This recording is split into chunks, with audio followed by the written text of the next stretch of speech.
Hi friends, எல்லாருக்கும் வணக்கம். பார்த்தீங்கன்னா 22/7/2025க்கு உண்டான ரிசல்ட்டு பார்த்தீங்கன்னா 887. அதில் நமக்கு ஒரு எதுலேயுமே பாஸ் ஆகலை. சரிங்களா? அதனால் வாங்க இப்போ நாளைக்கு உண்டான கெஸிங்கை பார்த்துக்கலாம். கேரளா லாட்ரி 23/7/2025 தனலட்சுமி 11. அதுக்கு உண்டான கெஸிங் தான் நம்ம பார்க்க போகிறோம். இது பார்த்தீங்கன்னா முழுக்க ஒன்லி கெஸிங் வீடியோ மட்டும்தாங்க. இது ஒரு கருத்து கணிப்பு வீடியோ மட்டும் பாருங்கள். கன்ஃபார்ம் வீடியோ பார்க்க வேண்டாம். ஏன்னா இது ஒரு பொழுதுபோக்காக எடுக்கப்பட்ட வீடியோ மட்டும்தாங்க. வேறு எந்த ஒரு நோக்கமும் இல்லை. இந்த வீடியோ இப்போ தான் நீங்கள் ஃபஸ்ட் டைம் பார்க்குறீங்க அப்படின்னாக்கா சப்ஸ்கிரைப் பண்ணுங்கள். சப்ஸ்கிரைப் பண்ணிங்கன்னா பெல் ஐக்கான் வரும், அதை ஆள்னு வச்சுக்கோங்க. அப்போ தான் நம்ம போடக்கூடிய வீடியோ உடனுக்குடனே உங்களுக்கு நோட்டிஃபிகேஷன் காட்டும், இல்லைன்னா காட்டாது. இது பார்த்தீங்கன்னா முழுக்க ஒரு ப்ரீ கெஸிங் மட்டும்தாங்க. வேறு எந்த ஒரு நோக்கமும் இல்லை. இந்த வீடியோ உங்களுக்கு பிடிச்சிருந்தாலும் நீங்கள் லைக் பண்ணுங்கள், உங்கள் ஃப்ரெண்ட்ஸுகளுக்கு ஷேர் பண்ணுங்கள். வாங்க இப்போ ஆல் போர்டு பார்க்கலாம். இப்போ பார்த்தீங்கன்னா ஆல் போர்டு பாருங்கள், ஒரு 5 நம்பர் கொடுத்துருக்குறேன். 0, 3, 5, 7, 8. இதுதான் நாளைக்கு உண்டான ஆல் போர்டுக்கு உண்டான கெஸிங்க. ஆல் போர்டு ஃபாலோ பண்ணுறவங்க இதை ஃபாலோ பண்ணிக்கோங்க. இது பார்த்தீங்கன்னா ஒரு கருத்து கணிப்பு வீடியோவை மட்டும் பாருங்கள். கன்ஃபார்ம் வீடியோவை பார்க்க வேண்டாம். ஏன்னா எனக்கு வந்த கெஸிங்கை நான் கொடுத்துருக்குறேன். உங்கள் கெஸிங்க என் கெஸிங்க ஒரே மாதிரி வந்ததுன்னா நீங்கள் எடுத்து போடுங்க. சரிங்களா? சரி வாங்க ஏபிபிசிஎஸ்சியை பார்க்கலாம்.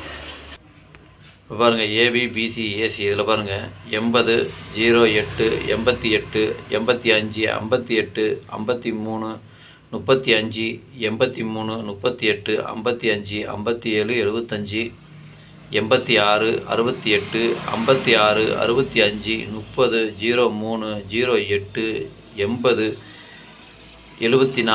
47, 46, 64, 76, 67. இதுதான் நாளைக்கு உண்டான ஏபிபிசி ஏசிக்கு உண்டான கெஸிங்கு. ஏபிபிசி ஏசி ஃபாலோ பண்ணுறவங்க இதை ஃபாலோ பண்ணிக்கங்க. இது ஒரு கருத்து கணிப்பு வீடியோவை மட்டும் பாருங்கள். கன்ஃபார்ம் வீடியோ பார்க்க வேண்டாம். ஏன்னா இது ஒரு எனக்கு வந்த கெஸிங்கை தான் நான் கொடுத்துருக்குறேன். உங்களுக்கு எப்படி கெஸிங் வருதுன்னு பாருங்கள். இதுக்கு மேட்ச் ஆச்சுன்னா அதுக்கு தகுந்த மாதிரி நீங்கள் எடுத்து போட்டுங்க. சில பேர் கம்மியாக வேணும், நம்பர் கம்மியாக வேணும் அப்படின்னு சொல்லி கேட்டிருந்தீங்க. அதனால் இது கோடு போட்டிருங்க அடியில். அது எனக்கு முக்கியமான நம்பராக தோணுது, அதனால் நான் அடியில் கோடு போட்டு கொடுத்துருக்கேன். உங்களுக்கும் அது முக்கியமாக தெரிஞ்சுது, உங்கள் கெஸிங்க்கு அது வந்தது அப்படின்னா நீங்கள் தாராளமாக எடுத்து போடலாம். அப்படி இல்லைன்னா அதுலேயும் கூட கோடு போடாத நம்பரில் கூட வரலாம். அது எதில் வரும்னு எனக்கும் தெரியாது, உங்களுக்கும் தெரியாது. அதனால் எதில் வேணும்னு பாருங்கள். ஆனால் உங்கள் கெஸிங்க்கு எப்படி வருதோ அதுக்கு தகுந்த மாதிரி நீங்கள் எடுத்து போட்டுங்க. சரிங்களா? சரி வாங்க இப்போ 3 டிஜிட்டை பார்க்கலாம். இப்போ 3 டிஜிட்டு பார்த்தீங்கன்னாக்கா ஒரு 6 நம்பர் கொடுத்துருக்குறேன்.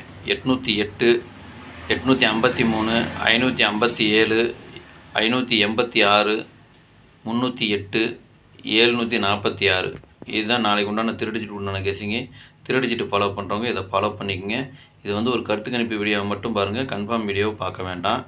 அதே மாதிரி எனக்கு முக்கியம்னு நினைக்கிற நம்பரை நான் கோடிட்டு காமிச்சிருக்கிறேன், அதையும் பார்த்துக்குங்க. இது எனக்கு முக்கியங்கிறதுனால நான் கோடு போட்டிருக்கேன். உங்களுக்கும் இதே மாதிரி கெஸிங் வந்தது அடுத்தது அப்படின்னா நீங்கள் பாக்ஸாக போனாலும் போட்டுக்கலாம், இல்லை சிங்கிளாக போனாலும் போட்டுங்க. அது உங்களுடைய விருப்பம்தான். எதுவாக இருந்தாலும் அளவாக போட்டுக்குங்க. சரிங்களா? நான் கோடு போட்டிருக்கேன்னு சொல்லிட்டு அதையே முக்கியமாக நினைக்க வேண்டாம். சப்போஸ் எனக்கு முக்கியங்கிறதுனால நான் அது கோடு போட்டிருக்கேன். உங்களுக்கு இந்த மாதிரி இப்போ 08, 808, 308 இந்த மாதிரி வந்ததுன்னா கூட நீங்கள் எடுத்து போட்டுக்கலாம். சரிங்களா? அதனால் அதெல்லாம் நீங்கள் எதுவும் பார்க்க வேண்டாம். எனக்கு முக்கியமான நம்பருங்கிறதுனால நான் கோடு போட்டு காமிச்சிருக்கேன். அதாவது கம்மியாக வேணும்னு சில பேர் கேட்டிருக்கிறாங்க, அதுக்காக கோடு விட்டு காமிச்சிருக்கேன். வேறு எந்த ஒரு இதுவும் இல்லை. எதில் வேணாலும் வரலாம். கோடு போடாததுலேயும் வரலாம், கோடு போட்டதுலேயும் வரலாம். அது உங்கள் கெஸிங் எப்படி வருதோ அதுக்கு தகுந்த மாதிரி நீங்கள் எடுத்து போட்டுங்க. சரிங்களா? சரி ஓகே. அனைவருக்கும் நன்றி, வணக்கம்.